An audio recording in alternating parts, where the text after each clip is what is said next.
I'm glad this gentleman took the time to put it down in scientific terms exactly what the deal is here. I mean, of course Trump's a bigot and a racist. I've been wondering for years why Donald Trump is so obsessed with Barack Obama. So I decided to do some research on obsessive fixation to understand what is actually going on here. And I finally figured it out. Donald Trump has a mental illness called Obama derangement syndrome. Obama derangement syndrome is the acute onset of irrational hatred and obsession in otherwise normal people in reaction to Barack Obama. Trump cannot go a single rally or a single day without mentioning Barack Obama. He spent years claiming Obama was not born in America, and yet he was. He tried to reverse all of Obama's policies, even when those policies were working for the American people. Trump just doesn't understand why Obama won't call him back. Obama left all of Trump's text messages unread. He can't figure out why. Trump can't quit Barack Obama. There's a psychological reason for that. It's called Obama derangement syndrome. Here are the 6 psychological reasons Trump has Obama derangement syndrome. 1. The loser. Before we get into the psychology, we need to establish the facts first. Trump inherited $400 million from his father. He was born into one of the wealthiest real estate families in New York City at the time. He had every advantage a person could possibly have. And he still failed. 6 corporate bankruptcies, a failed airline, a failed football league, a failed university that settled fraud charges for $25 million, a failed vodka brand, a failed steak company, a failed magazine, a failed board game, a failed mortgage company. He lost the popular vote twice. He lost the presidency. He was impeached twice. He was indicted 4 times. He was convicted of 34 felonies. This is a man who started on third base with all of the bases loaded and still struck out. Now let's look at Obama. Barack Obama was raised by a single mother. He did not come from money. He did not come from a political dynasty. He did not inherit a real estate empire. He got into Columbia. He got into Harvard Law School. He became the first black president of the Harvard Law Review. He became a United States Senator. He became the first black president of the United States of America. He won the popular vote twice, both times he ran. He left office with a 59% approval rating. He left the presidency with dignity, one of the best presidents of our lifetimes. With that said, one of these guys is a winner, and the other one is a loser. I think we know which one is a loser, and the loser in this story is very aware who the loser is also. His name is Donald Trump. 2. Fragile ego. In 2009, psychologist Mark Alec at Ohio State University and Konstantin Sidakaitis at the University of Southampton published research on people who maintain an inflated self-image that does not match their reality. They called it self-enhancement bias, the tendency to view yourself as smarter, more competent, and more successful than you actually are. The people who perform the worst overestimate themselves the most. That is Trump's entire public identity. The great businessman, the deal maker, the winner. None of it is true. The records prove the opposite, but his brain will not let him see it.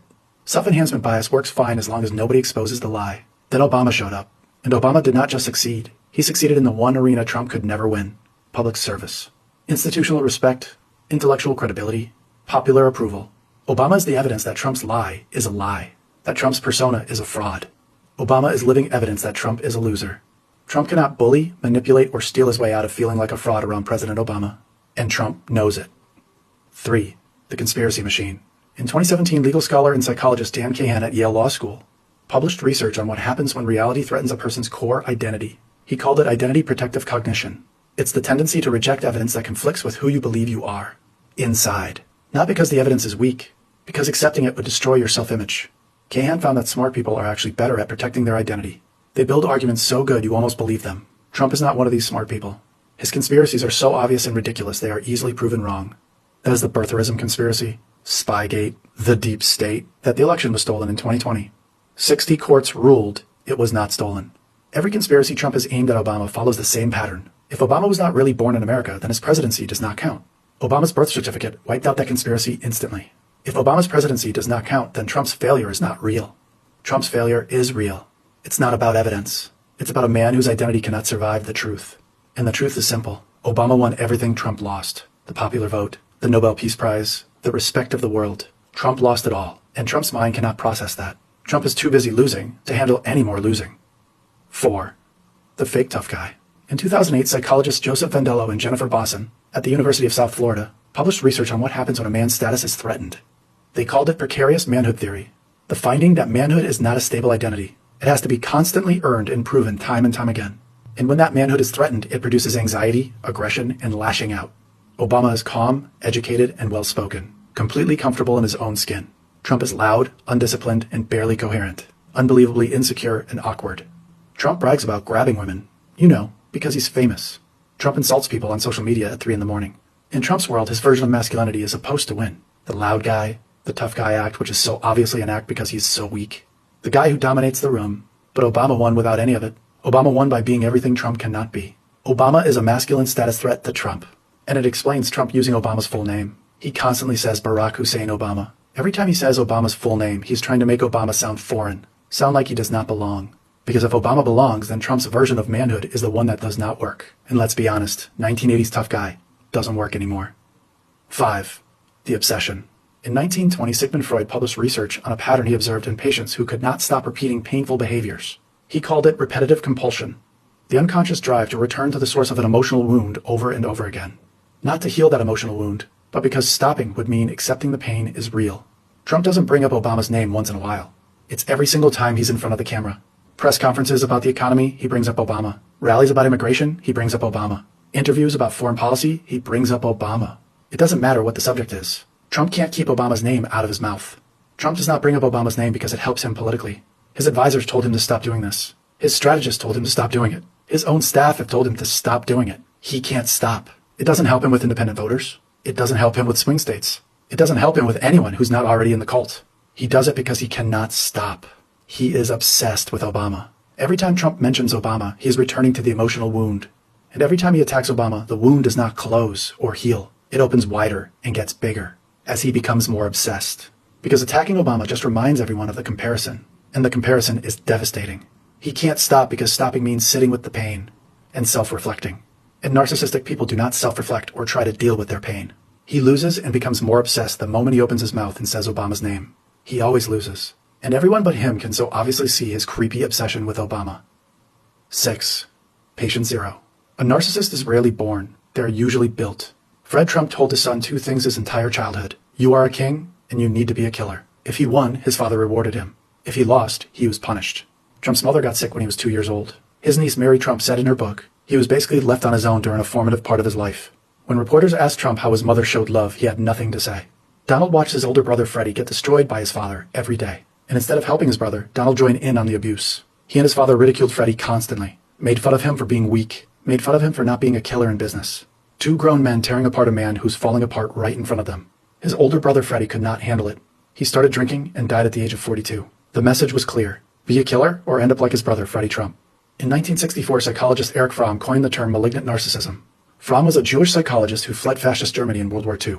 He spent decades trying to understand how someone like Hitler could exist. He came up with the term malignant narcissism to explain this phenomenon. He called malignant narcissism the purest form of evil in human form. It's a combination of narcissism, antisocial behavior, paranoia, and sadism. Narcissism means you pretend to believe you are more important than everyone else, and deep down you are massively insecure.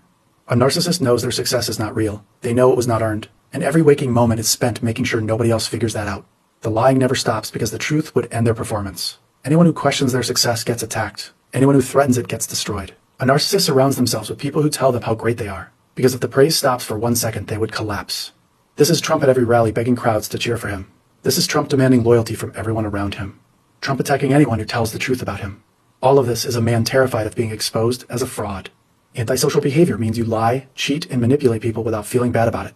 This is Trump not paying his contractors, defrauding students, scamming financial donors. Paranoia means you believe everyone is out to get you. Trump calling everything a witch hunt, a hoax, or a deep state plot against him. He's creating the problem and calling himself the victim. Sadism means you enjoy hurting people. Trump mocking a disabled reporter on TV. Sound familiar? Attacking Gold Star families, giving people cruel nicknames on national television. Fromm said the same personality type was shared by Hitler, Stalin, Mussolini, Saddam Hussein, and Jim Jones, the cult leader. Go figure. In 2020, prominent psychologist John Gardner at Johns Hopkins University Medical School said Trump has all 4 malignant narcissistic traits. Over 200 mental health professionals signed a letter calling Trump a threat to democracy. Donald Trump is on the same list as Hitler and Stalin. Let that sink in. A malignant narcissist can take a lot of losses, losing a deal, losing an argument. As long as there's a way to lie about it, the narcissist survives. But a malignant narcissist cannot handle someone who is the real version of everything the narcissist pretends to be. Someone who actually won.